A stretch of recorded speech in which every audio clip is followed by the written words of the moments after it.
And really that's the only kind of prop we're gonna need today. Sometimes we'll need it under our heads and sometimes we'll move it and put it under our bums. So to start, I don't necessarily want you to nestle your bum right up against the wall. I know that's traditional. Viparita Karani is the name of the Sanskrit pose, legs up the wall. And traditional is to just really nestle your bum in tight, and we'll get there. But to begin, just give yourself like a foot so that your legs are at an angle as they go up to the wall. And the first thing I want you to play with is, can you just rotate the right leg open and closed? And you're just noticing that when the leg goes open, the outside of the leg kind of pulls everything open and the inside of the leg has to let go. And then the opposite, as it pulls in, it's like your adductor tightens and this guy out here loosens. So they work symbiotically. And everything in our body is like that. In order for in order for you to move one direction, one muscle has to contract and one muscle has to release. And then do the other leg. And just notice if you feel like you're moving from your ankle joint, I want you to bring it down to move from your thigh bone. Move so that the muscles way down closest to your hip are doing the movement for you. And just feel that rotation of the pull inward and the release outward. You want them both to feel smooth. You don't want to collapse outward. You want to release slowly. And just notice if you feel a difference between the right leg and the left. There's usually a marked difference. Like it usually feels completely different on one side than the other. Okay, now cross your right ankle over your left shin. And you're using now upper thigh muscles and you're pulling the thigh towards you so the heel slides down the shin. And then you're using these muscles to push the heel back up again. Pull down, push up. So none of this work is being pulled and pushed from the ankle. You feel like you're doing it right closest to the hip. So you might feel like this is more hamstring and quad. Think about which one has to lengthen and which one has to contract. When you pull the knee down towards you, which muscle is contracting, which muscle is lengthening? Same thing when you reach up, feel the opposite happen. Yeah. Nice. Contracting the front, expanding the back, and then lengthening this quad, contracting the ham. Yeah. So with the right heel now, let it come down close to the knee. And I want you to play with this movement, the knee reaching open towards the wall and then coming back. So how far, what kind of range of motion do you have before it feels like you wobble your whole pelvis and back? You really want your hips to stay still, your back to stay still, and just feel the muscles that are engaged in this rotation. So the cool thing about this little sequence is that you're really figuring out how the leg bone moves in the hip socket and all its different ranges of motion without the usual load that we feel when we're in standing poses. We've taken away the load and this leg bone can move without all the weight of your body in the hip socket. Stretch that right heel up, let yourself undo it. Take the left heel, cross it over the right shin, and then just begin to slide. Now watch that you're not pushing and pulling from your heel, that you feel like that motion is happening in hamstring and quad. You're pulling the heel down and then you're pushing it back up again. So really what you're thinking of is the angle of your thigh bone. The angle of your thigh bone comes closer to your chest, and then the angle of your thigh bone moves away from your chest. And the way the foot goes is just the reaction of that pose. Nice. Then letting the heel slide down to the knee. I want you to open and close that thigh. Same thing, you're just watching what it feels like compared to the right. Sometimes one hip feels like it doesn't have very much range of motion, but there's lots of control there. It's not wobbly. Sometimes a hip feels like it has lots of range of motion, but it's kind of a wobbly range of motion. So you're just watching in your own body what that is. This one feels really tight to me. It's almost like whatever the movement is isn't really doing much. Yeah. Nice. Okay, so slide that foot up.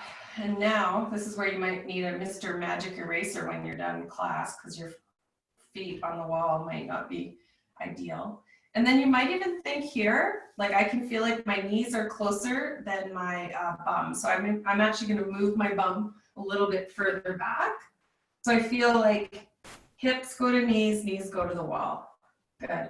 And now put both heels higher. Slide your right heel all the way down. If it passes your knee, then you can begin to bend that left foot so that you've got a nice angle, and then just gently press this right thigh open. Take some deep breaths here. Allow your back of your head and the back of your neck and shoulders and everything to relax, even as you find a nice stretch in that hip. Keep your breath really stable and controlled and smooth.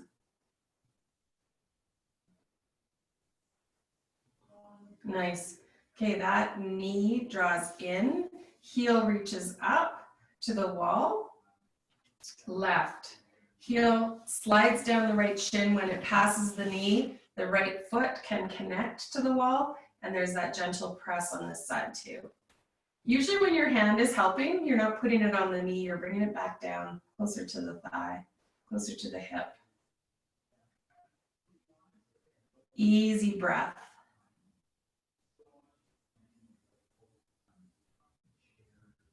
Easy breath.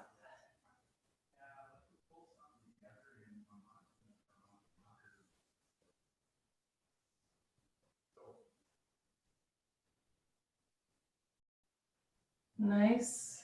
And then let that knee release and bring it back in. Okay, so put your feet on the floor and nestle your bum just a little bit closer. Same deal.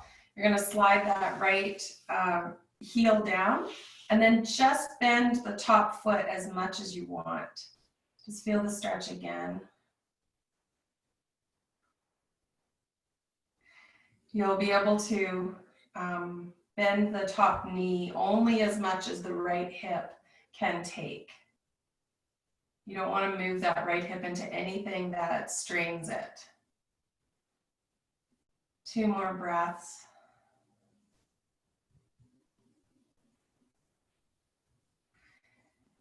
And then stretch that foot up, change sides, left slides down, and the heel.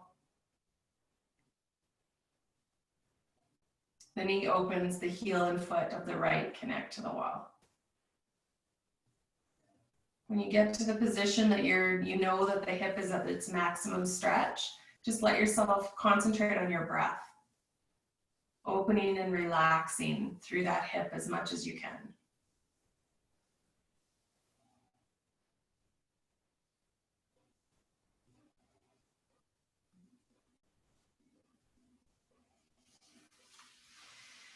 And slide that left foot back up. Good work. So now I want you to nestle your bum closer to the wall. Some of you might even sit up, slide so that one hip's actually touching the wall, and then drop down onto your elbows, spinning your bum towards the mat. And then just finding that blanket pulling behind you. So really we want our tailbone to be touching the floor here, even as the heels reach up, and you can feel the opening on the back of your legs. Pull the toes down towards you. Kind of as if you're building a shelf and the soles of your feet are supporting that shelf. And just feel your feet even facing the ceiling. Nice. And then just pull one foot away from the wall. Let it land back down. Another foot away from the wall. Let it land back down. Good. Press your heels actively into the wall. It's almost like the whole back of your leg. And then press your sit bones down onto the floor and feel the leg push. But at the same time, see if your upper body can be relaxed. Cultivate that relaxation in your upper body, even as you feel the work of your legs pushing against the wall.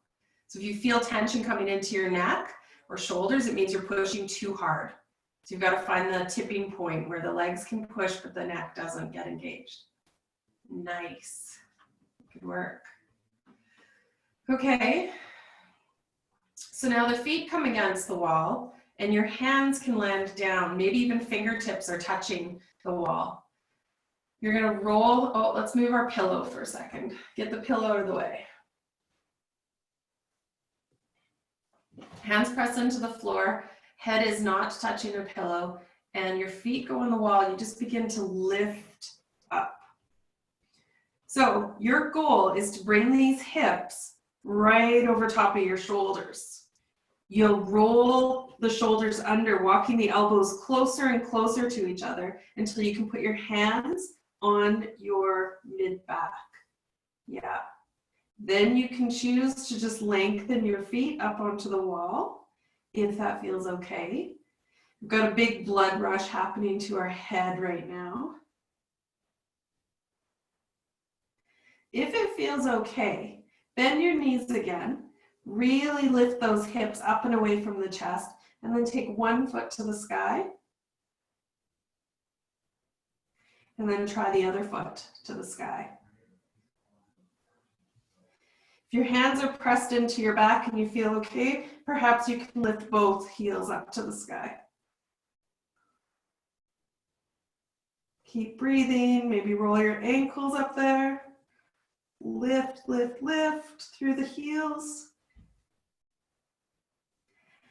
All right, set your feet back on the wall. The next thing I want you to try is to take one foot and slowly let it come down above your head. At this, whenever it feels okay, you can add the second leg. So we haven't done a ton of warm up today. So you're just gonna stay where those feet can slowly drift towards the floor. Lots of times, like if that chair was closer to me, I might let the toes just rest on the chair. Once you feel like you've warmed up, lots of times those toes might drop down right to touch the floor.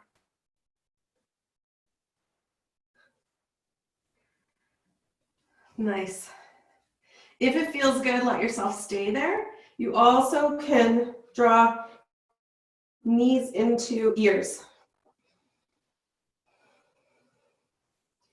At some point, if it feels good to just let your hands reach back towards your feet above your head, you can. This is called plow pose. When knees go to ear, it's deaf man's pose. Okay, release your hands first. Bring one foot up, seal it to the wall. Lift the second foot up, seal it to the wall. Press your heels to the ceiling and slowly drop your bum back down to the floor. Just find the position where it feels like the sit bone is connected and the heels, the backs of the legs are happy enough. You're as close to the wall as you want to be, but you're not so close that the tailbone feels like it's lifting. So if you need to move yourself away from the wall, you can. Good work. Reaching up above your head, grab that pillow, slide it back in. Your arms now can do whatever they like. They can open wide beside you. You can start to reach them up above so they feel like the elbows and the wrists will still touch the floor. If it feels okay to let them lift above your head, maybe you're going to wrap hands. You can do that as well. So you're just messing with something that helps open through the armpits and shoulders today. Lots of these are kind of passive poses, but if we breathe and let ourselves release into them, there's a lot of activity that's happening in the body. So this would be classic Viparita Karani, legs up the wall. Sometimes you do it really actively with the toes pulling down towards you. Sometimes you stay very loose and just let the legs hang out on the wall. To go to the next pose, just allow the legs to open in a wide-legged movement. So if we were seated right now, this would be taking a ton of core strength, a ton of spinal strength to sit tall at a 90-degree angle with our legs open. And you can feel how your back and the backs of your legs are finding an opening here. Breathing.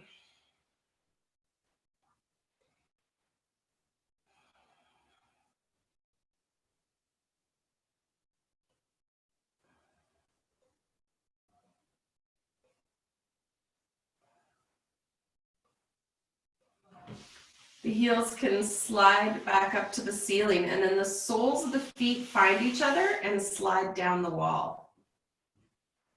Here too, it feels like the thighs are pressing themselves towards the wall in that nice open way.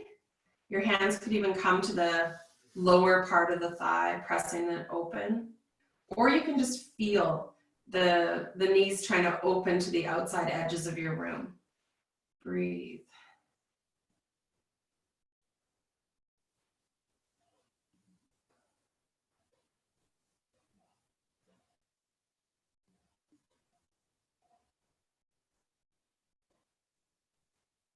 Nice work. And heels come back up your wall. One thing that's fun to play with when you start playing with this 90-degree angle is, let's just look at this one for a second. Our head to our bum, our whole spine is resting on a flat surface, is supported.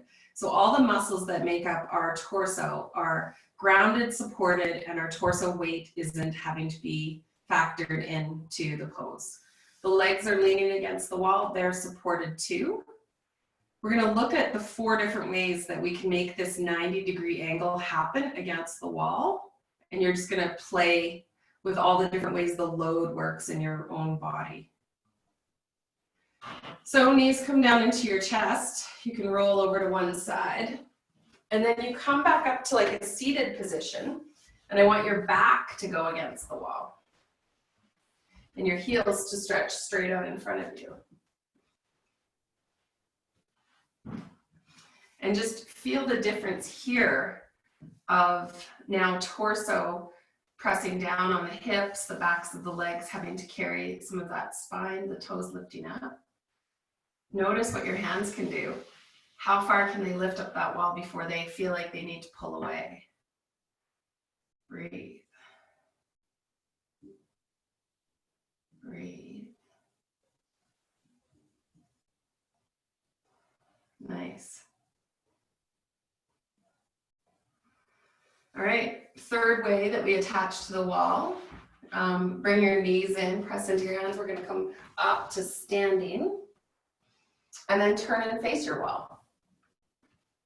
Your hands can go all the way up to the sky. Take a nice inhale, and as you exhale, fold forward and just plant your hands on the wall. And then start to try and make that 90-degree angle. Remember when we tried to put our arms all the way up the wall? It was really hard to do. So here we're asking our arms almost to be in that long straight line. What do you have to give up to be able to get long arms? Do you have to give up a little bit of straightness in your legs, perhaps? You're just thinking of how you can be long and straight here. Good. Noticing what it feels like to have your legs as straight as they want to be. Notice if you straighten them too much, sometimes we just arch and roll our back. So you're just messing with where you feel like your 90 degrees is happening the best. If you prioritized the long back, the length between your wrists and your sit bones, then what happens to the back of your leg? How can the backs of your legs support the maximum length from your wrist to your sit bones? Press evenly into the right side, evenly into the left side. Nice work. Bend into those knees and inhale and come all the way up. All right, so 90-degree angle against the wall. We saw our back on the floor. We saw our legs on the floor. We've got our feet touching the floor, hands on wall. The last one would be hands on the floor, feet on the wall. So a couple things. You might want to watch your shoulders here, which means you might not be going into this pose with anything that's going on in the shoulders that makes it difficult to support your body weight. So I want you to test it, but don't necessarily get tied to it. If your body says not to do it, then don't, okay? So I want you to back up so the soles of your feet are touching the wall and your hands are right underneath you here, right? So you're in kind of that tabletop pose. The closer you are to the wall, the harder this is going to be. The further away, if you get too far away from the wall, it gets kind of pointless. So your hands take your body weight. This is the other option. If you feel like shoulders need a bit more support, you can come to your forearms and do the same thing. We're just going to walk those feet up. Okay? I'm just going to change my hands.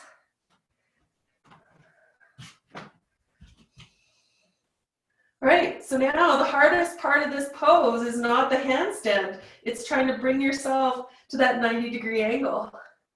Hands on the floor, forearms on the floor, trying to bring those feet in line. Breathe, breathe, breathe. Come down when you're ready. Okay, so we're gonna do it one more time, and that's really what you're gonna be watching is where is your tipping point where you're where the hands and the construct of your shoulders doesn't want to support weight anymore. So what you're going to do is you're really thinking of those shoulders. They want to capsize down to your ears, even in that pose. So you have to pull them down in a way as much as you can. So it's like you're lifting your shoulders up to your hips and then still messing with how far the feet can come off the wall. All right. Hands on the floor, perhaps fingers spread wide. You got to really connect into index finger and thumb. And then lift up, start to walk those feet up the wall. And then play with your shoulders before you go any further. Play with your shoulders, play with your feet. Oh my gosh, nice work, you guys. Super good. Okay, the best pose after that one is to go back to this one. On our spine here. So you come to this and it feels like, again, you can just traction your spine. So what's so fun about that is that on one pose you get the real load, your spine having to carry your body weight. It's compressing each vertebrae, each disc. And then you can come to this pose. And then allow your hands to drop from the wall, come to your shins, and do the opposite. Allow the spine to decompress. Let your head fall towards your feet. Allow the vertebrae to just open up from each disc between them.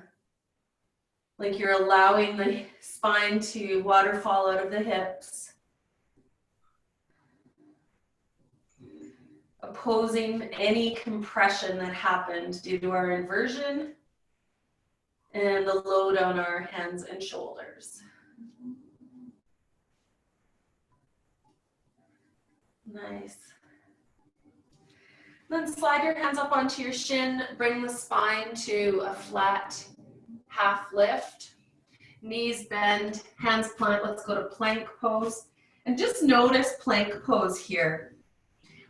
After your arms have practiced carrying so much body weight, just feel how strong plank can be here.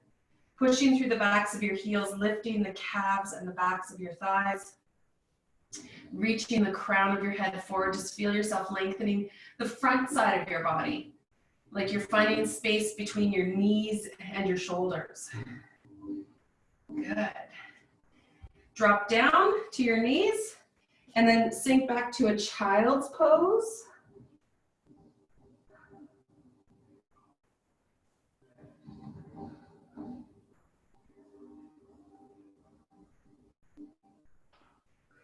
Plant your hands, lift your hands and knees, curl your toes, downward dog. So here you're watching that same ability of your chest to move through your shoulders, noticing how much knee bend you need to get the maximum length from your wrists to your sit bones. The same principles we discovered when we were against the wall, because this is really the 90-degree pose that our bodies do all the time. We're just at an angle to the floor instead of being square to it. So this is yoga's most common 90-degree angle. Yeah. Sweet work. All right. Let your gaze lift to your thumbs, knees bend, walk those feet forward, tabletop, fold down, inhale, hands to sky. Drop hands to heart. Nice. Okay, I want to use the wall just to do a couple lateral poses, because if I can do those lateral poses, then we'll have a more balanced practice today. So we're going to use it for warrior 2. Take one foot, wherever you can see me best, and put that foot parallel to the wall. So the pinky toe side of the foot presses into the wall. And then turn the opposite foot away and sink down into it. You want to be able to bend your knee right on top of the ankle. Yeah. And then lift up, plant your back hand. So I want you to imagine something, that the hand and foot that are against the wall are anchored. They're firm. It's like you're in Pincher Creek, Alberta. The wind is blowing 140 kilometers an hour, and your foot and hand that are on the wall are hanging onto some like stop sign. And the wind is just blowing your opposite side, your extended finger and bent knee, totally in the opposite direction. Breathe. Breathe. Breathe. And then release that down and come to the other side. So same thing. I'm going to use a different wall. Foot against the wall, opposite foot points out, knee bends, hand plants, and reach. Do something where it feels like the hand and foot pressing against the wall are pushing, and then there's this reach happening. So there's a lot of activity, even though it's isometric, there's nothing happening. Breathe. Breathe.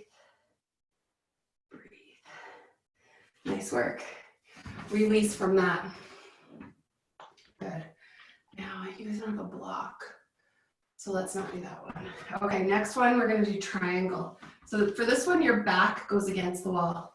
So typically triangle looks like this, right? And we pretend that we are being, leaning against the wall or smushed between like panes of glass. But the wall really gives us better proprioception. So have your same triangle stance. For me, that's usually just a bit wider than my mat. Turn one set of toes. They're parallel to the wall, but not touching the wall, or else, you feel like you're gonna fall forward. So your feet far enough away from the wall that you've got enough room for your bum. So start in a position where both bum cheeks are against the wall, both shoulders are against the wall. Maybe even, for me, it's my ponytail, not necessarily the back of my head. And then just start to let your hips kick to that back heel and your fingers reach. So go only as far as you can before that top shoulder or top bum cheek want to peel away from the wall. And then open up. And just notice how that pose is way less than what you might be able to do in class. But press yourself against that wall and feel the work. Breathe deep. Breathe deep. Inhale and come all the way up. Hands come down, and let's change legs. Arms come up.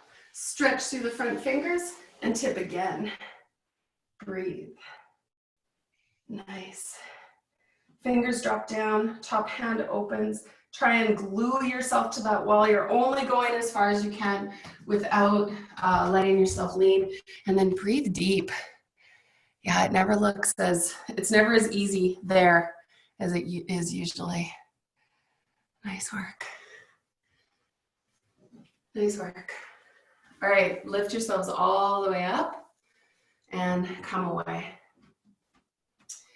Just because we're using the wall today, we're going to do downward dog 2 ways. And both ways, feel how the wall gives us like a sense of what downward dog could feel like. So the first way, you're going to come into that first pose with the soles of the feet, the balls of the feet touching the wall. Some of us, even the balls of the feet are like an inch away, so that when we put our hands down and we come up, the heels press into the top of your baseboard, right? You're messing there, coming up, and then just push into the hands, push into the feet, and notice there. The heels can't go all the way down to the floor, but how can you find your longest, straightest downward dog in that effort? One more breath. Nice. Okay, let yourself come down. We're going to trial it now with hands. So some people just feel like when they can anchor their heels into something, that downward dog, there's just a sense of freedom that comes into it that changes the way they feel. This one, your hands are going to be spread wide and your index finger and thumb press in against the base of the wall. Same pose, knees underneath hips, toes curl under, and let yourself up. Push those fingers into the baseboard or the base of your wall, and then play with how close your heels can release. Something different happening here in the backs of your legs because the heels aren't grounding into the wall, they're pressing toward the floor. Breathe. Breathe. Breathe. Nice work. Let yourself down onto your hands and knees. Let's just take 2 breaths here before I lead you into a back bend.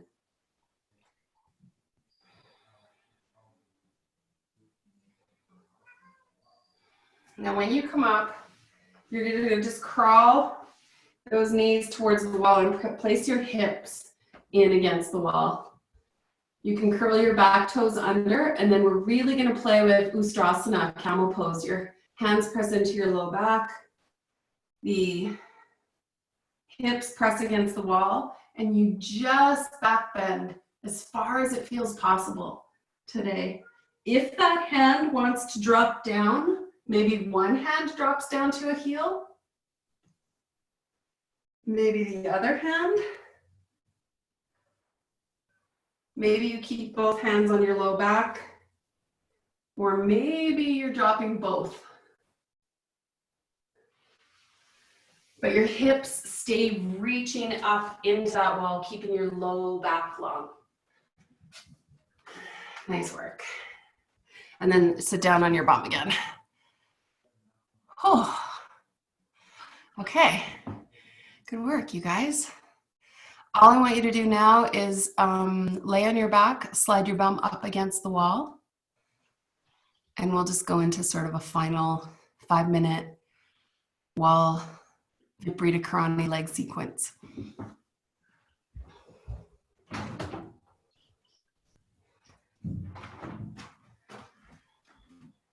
You can have that blanket underneath your head again. Alternately, some people like it with their head flat on the floor, and they lift their hips just a little bit and they slide that blanket underneath their bum, giving our body just a tad more inversion. So your choice.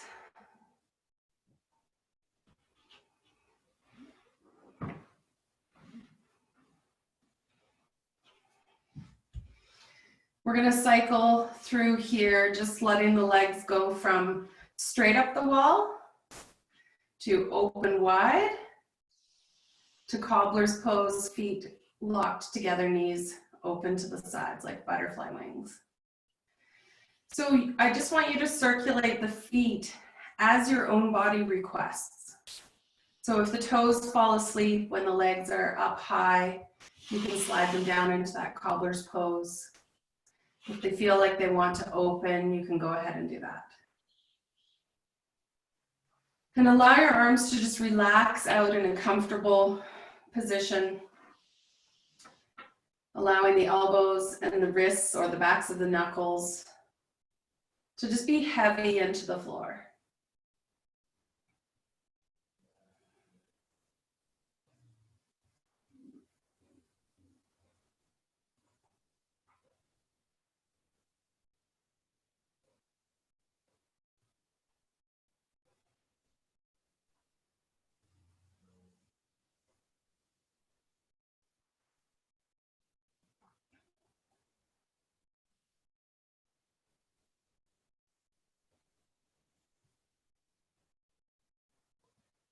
Your breath is deep and slow.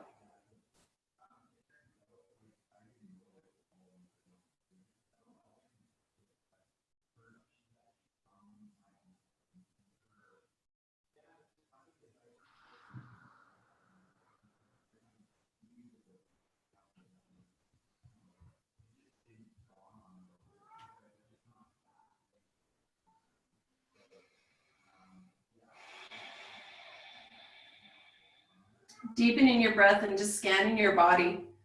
Just noticing the ways that you've put breath into your cells today. We sort of went from easy to vigorous, back to easy, giving our body a bunch of different ways to just test our strength and power. Every time we tip upside down, it is like having a cup of coffee.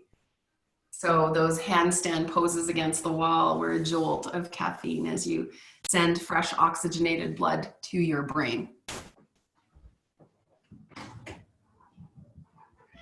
Okay. And you can wiggle your toes and bring your knees into your chest. And just do some nice rolls on your back.